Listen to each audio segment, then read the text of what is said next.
Nous sommes le 15 septembre 2025 et nous allons analyser le Bitcoin, l'Ethereum, Solana et les différentes datas du jour. Donc comme d'habitude, si jamais tu n'es pas abonné à la chaîne, n'hésitez pas à le faire maintenant, ainsi que de liker, commenter, partager cette vidéo, ça nous aidera du coup, pour faire progresser cette chaîne. Alors du coup, on va faire un petit récap sur le Bitcoin. En sachant que, vu que ça fait un petit moment que j'ai pas fait de vidéo, du coup, on va faire du semaine. De toute façon, on est lundi, donc pas de problème pour ça. Et donc, voici le petit récap. Donc, on le sait, on l'avait vu, je l'avais identifié depuis un bon moment. Ça fait plusieurs mois que je l'avais vu. Donc, on a une épaule, tête, épaule inversée sur le Bitcoin en vue semaine. Okay, donc, ce qui fait que on a un target en logarithmique vers 280 000 $. Actuellement, il est autour de 116 000 et il a fait un petit pic vers 125 000. Donc, théoriquement, il n'a pas atteint l'objectif. Okay. Maintenant, est-ce qu'il peut encore faire une jambe haussière? Ça, c'est la question.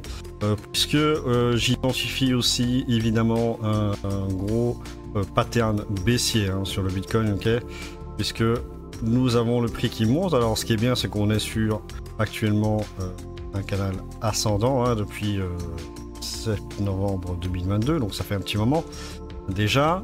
Donc on fait que monter sur Bitcoin, mais on voit qu'on a un essoufflement au niveau du wave trend et au niveau du RSI. Okay, on le voit ici. Donc depuis le 4 mars 2024, nous avons le RSI qui fait des tops de plus en plus bas. Nous avons le wave trend en haut qui fait des tops de plus en plus bas. Et nous avons le prix, lui, qui continue de monter. Donc on a une divergence baissière assez énorme, ok, parce qu'on a trois tops qui descendent ici et trois tops qui montent au niveau du prix. Donc c'est une énorme divergence baissière en vue semaine. Donc le BTC, ça risque de bien cracher comme il faut dans pas très longtemps. Donc soit on a une jambe haussière, donc la dernière jambe haussière, et on arrive vraiment à aller chercher les 280 000, et là du coup le RSI pump et du coup il annule la divergence baissière. Soit on tergiverse ici en mode distribution, et là à ce moment-là, boum, on va cracher et on va partir en bear market au niveau du BTC. Alors bear market au niveau du BTC, ça signifie évidemment bear market pour le reste des tokens, mais comme on n'a pas encore eu notre alcohol season, une grande alcohol season, ok, donc on n'a pas encore été chercher les 75 en année, en year sur l'alcohol season index. Évidemment, pour moi, je pense que le Bitcoin peut rester en mode distribution, donc soit rester en mode distribution pendant toute la durée de l'alcohol season et après, boum, on part en bear market, soit il va faire une dernière jambe haussière, être en distribution et partir en bear market une fois que l'alcohol season, donc avec la montée parabolique, est terminée. Okay, donc ça c'est mon analyse sur le Bitcoin. Donc pour moi, je ne pense pas qu'on va cracher tout de suite, parce que tout simplement, il nous reste encore la grande alcohol season à faire sur les autres tokens. Donc forcément, je pense que je ne vois pas partir le BTC en bear market tout de suite. Forcément, du coup, ça embarquerait un minimum les autres tokens à la baisse. Et du coup, c'est pas forcément le top quand je fais une grosse alcohol season. D'ailleurs, pour preuve que la alcohol season a commencé, on n'a pas encore été chercher le top évidemment. Mais la preuve que ça a commencé, c'est tout simplement que, par exemple, IFI, regardez, on a eu IFI qui a fait 900% en quelques heures.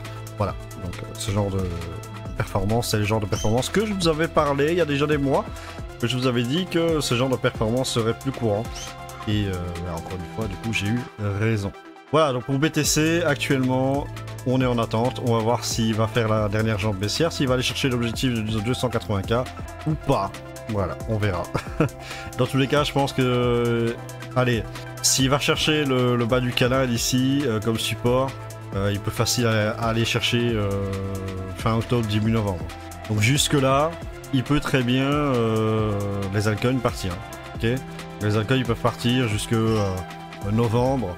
Et à partir de novembre, comme novembre 2021, dans le cycle précédent, pile poil à la même période, bah là du coup le BTC a commencé à crash. Donc c'est possible qu'il n'aille pas chercher le 180K et puis qu'il l'attende ici jusque novembre, peut-être fin novembre, et puis boum, partir en bear market. C'est possible, on verra bien. Alors pour la Bitcoin dominance, du coup, elle a plutôt bien baissé. Je vous avais dit que c'était qu'une question de temps, qu'à un moment donné ça allait partir à la baisse. Du coup, c'est le cas. En plus, on a un order block ici de vente, c'est parfait. Néanmoins, attention quand même, puisque nous avons ici la Bitcoin dominance qui est proche du wave trend. On a un RSI à 40, donc il pourrait remonter en ABC, hein, tout simplement. Hein. On aller chercher donc un B ici, et puis un C pour aller chercher beaucoup plus bas. Quelque chose dans ce genre-là. Donc cette zone ici, on irait rechercher les 63% par exemple, c'est une possibilité, je dis pas qu'on va le faire. On pourrait même aller chercher soit un pullback ici sur le bas de ce canal vers 60%, 61%, ou aller chercher la résistance ici, et puis hop, repartir à la baisse, donc en faisant un A, B, C pour terminer ce cycle. À savoir que, évidemment, si la Bitcoin dominance remonte, ça veut dire que du coup on a notre prochaine jambe haussière sur Bitcoin, et donc du coup on annulerait la divergence baissière, et donc du coup boum, on va aller chercher l'objectif, et après hop, bear market, enfin distribution d'abord, et puis bear market, puisque on pourrait, selon moi, faire la dernière jambe haussière ici avec Bitcoin, boum, aller chercher cette zone ici, et cette zone là, le C ici, là, donc la vague C ici, où on ira chercher potentiellement les 49-50%. Ok, et ben, cette zone là, ce serait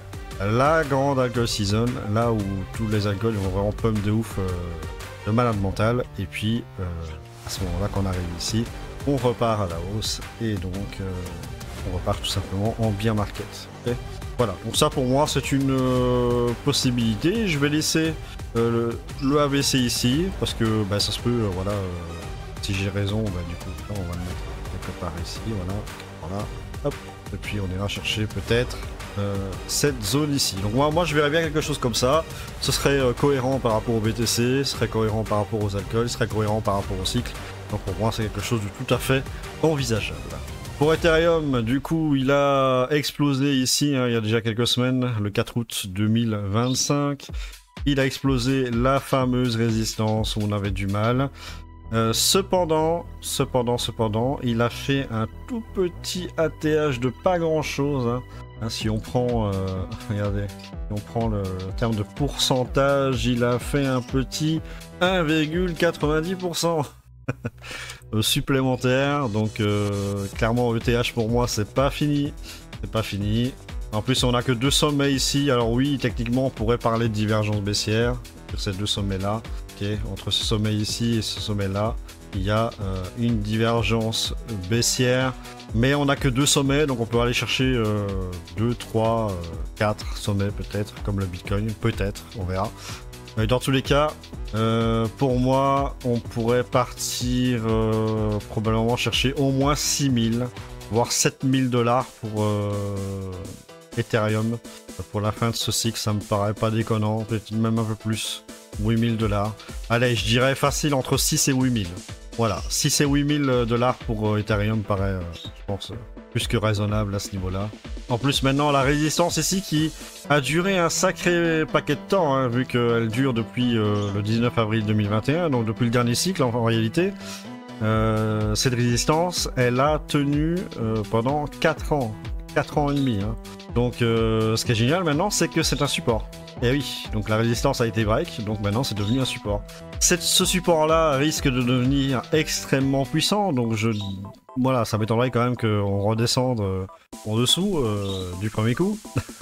Donc pour moi, je pense que clairement, voilà, c'est parti pour Ethereum. 6 ou 8000 pour Ethereum, c'est pas déconnant. Concernant Solana, alors ça se réveille un petit peu.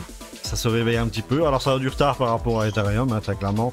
Mais voilà, ça se réveille un petit peu, c'est venu ici quasiment sur le support, ça a rebondi jusqu'ici au 186 $, c'est redescendu sur le support ici, c'est remonté, ok. Donc pour le moment, on est sur, on va dire peut-être un range, Est-ce qu'on peut qualifier ça de range? Je pense. Hein.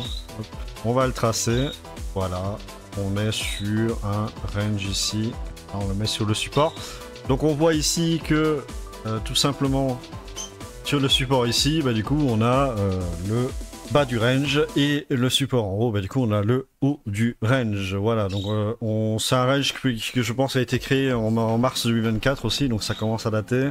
Donc maintenant il va falloir péter ça. Il est sur la résistance pour le moment, donc vraiment ici.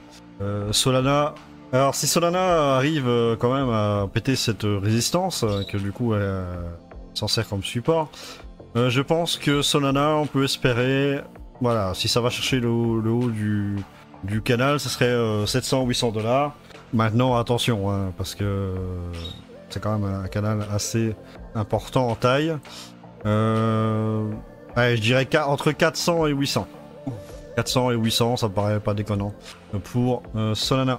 Alors concernant le Total 3, alors regardons le Total 3, qu'est-ce qu'il fait, où est-ce qu'il en est? Alors concernant le Total 3, on a aussi une divergence baissière, hein, évidemment.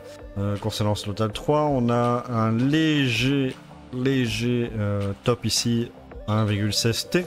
Actuellement on a 1,12 T, donc c'est pas mal. Ce qui me rend plutôt positif ici, c'est qu'on a tout simplement ici un order bloc d'achat. Généralement quand on a un order bloc d'achat ici, ça veut dire que c'est une zone qui est très importante, qui est beaucoup achetée. Et après généralement on a une hausse. Alors du coup ici il est sur une résistance, donc il galère, c'est normal. Mais je pense qu'il va aller péter ça et aller chercher facilement les 1,50 T, je pense, pour le Total 3. Et je verrais bien un 2 T, hein, 2000 milliards je pense. Sur les altcoins, il me paraît tout à fait correct. Ok, voilà pour le Total 3. Il n'y a pas grand chose de plus à dire, mis à part que voilà, on est sur une résistance, il faut péter ça et aller chercher les 1,50 T. Je pense que ça peut aller très vite. Donc pour moi, c'est pas fini. Hein. Le bull market n'est pas terminé. Donc voilà. Et enfin, nous avons Other. Alors pour Other, c'est pas mal non plus. C'est pas mal non plus, bien que voilà. À savoir qu'il a été chercher l'objectif. Hein. Ça, je tiens quand même à le dire, parce que, regardez, il y avait un triangle ici de compression. Je vous avais dit que l'objectif de ce triangle de compression, ce serait les 332 milliards de $. Et il les a été les chercher, ok? Il a même été chercher 337. Voilà. Donc là, il a été chercher le target. Donc ça, je peux le supprimer. Donc j'avais eu raison. Voilà, il a été chercher l'objectif que j'avais indiqué. Voilà, donc concernant Other, il a du retard par rapport au Total 3, puisqu'on le voit ici, il n'a pas encore été chercher un top. Okay, donc pour aller chercher le top, je pense qu'il peut aller chercher les 500, 600 milliards, 650 milliards de $. Pour les altcoins, me paraît pas du tout déconnant à ce niveau-là. On va attendre la vague C pour le retracement sur le Bitcoin dominance, ok? Puisque je pense que ce sera à ce moment-là qu'on va avoir la grosse jambe haussière sur Other. Quelque chose dans ce genre ici. Ah, on attend patiemment. Actuellement, il est sur une résistance. Hein. Ici, c'était un support. C'est devenu résistance quand il y a eu cette jambe baissière. Donc là, il est sur une résistance. Il y en aura encore une ici vers les 400 milliards. Et puis, ça ira tout péter. Voilà donc pour l'analyse technique, il n'y avait rien d'autre de spécial à ajouter. Pour le moment, on attend, on temporise un petit peu et je pense que ça va vite repartir à la hausse. Concernant le Fear and Greed Index, malgré tout, on est en neutre, hein, on a 51, malgré qu'on a eu pas mal de journées, on va dire, plutôt haussières, bah, mine de rien, on est à 51. Donc c'est pas en cupidité extrême, hein, on va pas partir en bear market maintenant, personnellement. Puisque la dernière fois qu'on a eu un cupidité extrême en record à 88, ça a été le 21 novembre 2024. Ok, et nous sommes le 15 septembre 2025, donc ça fait plus d'1 an. Donc on n'a pas été en cupidité extrême à des niveaux aussi élevés. Donc je vois pas à quel miracle on partira en bear market maintenant. Encore une information qui le confirme. Au niveau du BTC, au niveau de l'order book, hein, donc on le voit ici, ça essaie de partir quand même, hein, ça essaie de partir. Il y a du support ici, comme on peut le voir. On a 280 BTC, 260, 180. le BTC ici, et on a pas mal de résistance, qu'on a 417 BTC et 657 BTC à 117 100 $. Donc pour l'instant, voilà, je pense qu'on est en phase de distribution. Maintenant, est-ce que phase de distribution ou phase d'accumulation? Est-ce qu'on accumule pour repartir faire une dernière jambe haussière, ou est-ce qu'on distribue et on repart en bear market une fois la cotisation terminée? Ça, je n'ai pas de boule de cristal. Concernant le calendrier macroéconomique, à 14h30, on a l'indice Empire State de la Fed de New York qui sera à 14h30, ouais. Et à 11h, on a la balance commerciale européenne, donc il va pas se passer grand chose, ni mardi, donc ni demain. Mais par contre, mercredi, journée la plus importante de la semaine, puisque nous avons la décision de la Fed à 20h, puis le discours de Jérôme Powell. On a l'indice des prix anglais, qui va être très important aussi, et le prix à la consommation européen, qui va être aussi important. Mais évidemment, c'est la décision de la Fed, qui va être le plus important. Et jeudi, on aura la décision de la Banque d'Angleterre aussi, ainsi que les inscriptions aux allocations de chômage. Voilà. Donc journée, là, évidemment, la plus importante, c'est mercredi. Donc je pense qu'il ne se passera rien avant mercredi. Donc c'est mercredi où le marché va décider où il va aller. Et s'il y a des bonnes nouvelles, bah, du coup, clairement, ça va repartir à la hausse. Alors du coup, pour la Cost Season Index, nous sommes à 80. Alors techniquement, oui, nous sommes en Alcon Season. Alors très clairement, la Cost Season, il a commencé au moment où on est parti comme ça, ok. Voilà. Clairement, là, il est parti, et là, on a commencé la Cost Season. Pour moi, ça, c'est la petite Alcon Season. La grande Alcon Season, il faut aller chercher en year. Et en year, il se passe quoi? Ben, on n'est pas en Alcon Season. Enfin, si. On est en Alcon Season, c'est le début de l'Alcon Season. Mais quand on va arriver en year, en Alcon Season year, au-dessus de 75, je dis ça comme ça, hein. Mais je pense qu'il sera temps de vendre. Après, faites ce que vous voulez, hein. Mais quand on arrivera dans ces zones ici, ah bon, on va aller temps de vendre. Très clairement. Donc là, pour l'instant, on est à 37. Quand on arrivera à 75, je peux vous assurer que les tokens, ils auront pris pas mal de pourcentage. Au niveau du top 50 performance, eh ben, du coup, la map est plutôt pas mal. Elle est plutôt belle. Pour moi, j'attends quand même une grosse Alcon Season. Tout simplement que ça parte que dans le vert. Hein, parce que là, on a quand même des casse-pas à moins 52%. C'est quand même incroyable. Par contre, c'est XRP qui domine, hein, avec 395%. Vraiment pas mal. On a BTC qui se superforme de lui-même de 83%. Donc, c'est plutôt pas mal à ce niveau-là. Concernant la liquidation, hein, on a eu 282 millions de dollars qui ont été liquidés, 215 millions pour les longues et 67 millions pour les shorts. Donc, ensuite, l'intérêt du Bitcoin a complètement chuté. On est descendu à 20. On n'est pas descendu à 20 depuis le 12 octobre 2024. Voilà. Bah oui, parce qu'en fait, si vous voulez, en octobre 2024, si je me trompe pas, alors attendez. Je vais juste faire une petite vérification. En octobre 2024, c'était où? Ouais, c'était là. Okay. Ouais, on était au plus bas. Okay. Je pensais qu'on était en Alcon Season. Ok, pas grave. Alors, c'est ça qui est marrant, c'est qu'on a eu une Alcon Season juste après que l'intérêt du Bitcoin est baissé à 20. Puisque là, il a baissé à 20. Boum. Alcon Season. Ici, on va dire, allez, juillet. Hop, juillet. Ouais, juillet, on était à 37. Ici, on a à 20, et du coup, on a une Alcon Season. C'est marrant, ça, quand même. Quand on a une chute, l'intérêt du Bitcoin, là c'est 2 fois. Du coup, on a eu une Alcon Season derrière. C'est marrant. Je pense pas que ça ait une incidence réelle, mais voilà. C'était quand même à noter. Voilà, donc au niveau de la Crypto Bubble, au niveau de la map, on est plutôt rouge en vue jour. Hein. Okay, donc si tu regardes en quotidien, forcément, c'est plutôt rouge. Tout simplement parce qu'on a quand même eu une semaine plutôt intéressante. On va pas se mentir, hein, puisqu'on a eu quand même qui a pris 72%, on a eu MYX qui a pris 142%, Walcon 23%, Avax 17%, MNT 42%, KCS 13%, Solana 14% et EBIX 23%. Donc on voit bien qu'on a quand même pris un petit peu. Et en niveau mensuel, alors là c'est encore pire, hein, on a eu M avec 482%. Mais on a quand même du rouge, hein, ok, sur pas mal de tokens, donc malgré tout. Même en annuel, on a des WIF à moins 42, taxes à moins 59, Caspa à moins 52, Fetch à moins 53. Donc on voit quand même que malgré tout, on a quand même des tokens et des gros projets qui sont toujours dans le rouge dans l'année. Donc clairement, c'est pas possible que le bull run soit terminé. Il y a encore du truc à faire. Et concernant le funding rate, en vue 30 jours, ben, du coup il repart dans les couleurs un peu plus chaudes. Hein. Il repart dans le orange, dans le jaune, dans le cyan. Donc ça c'est plutôt positif. Et si on regarde en hier, on a eu notre alcohol season plutôt sympathique ici. Et là pour l'instant on ne le voit pas encore. On a une petite ici, et là on ne le voit pas encore. Pour le moment, il y a encore pas mal de taf à faire à ce niveau-là. Voilà, du coup ce sera tout pour cette vidéo. Merci de l'avoir regardé. N'hésitez pas à rejoindre mon canal Telegram. Hein. Vous avez le QR code, vous pouvez scanner. Ça vous fait rejoindre le Telegram directement. Donc n'hésitez pas à l'utiliser. Sinon le lien est dans la description si vous n'avez pas la possibilité de scanner le QR code. Donc n'hésitez pas, on est bientôt 100 membres sur le canal Telegram. Donc rejoignez, venez nous rejoindre. Et sur ce, nous on se retrouve pour une nouvelle vidéo. Je vous dis à la prochaine. Ciao.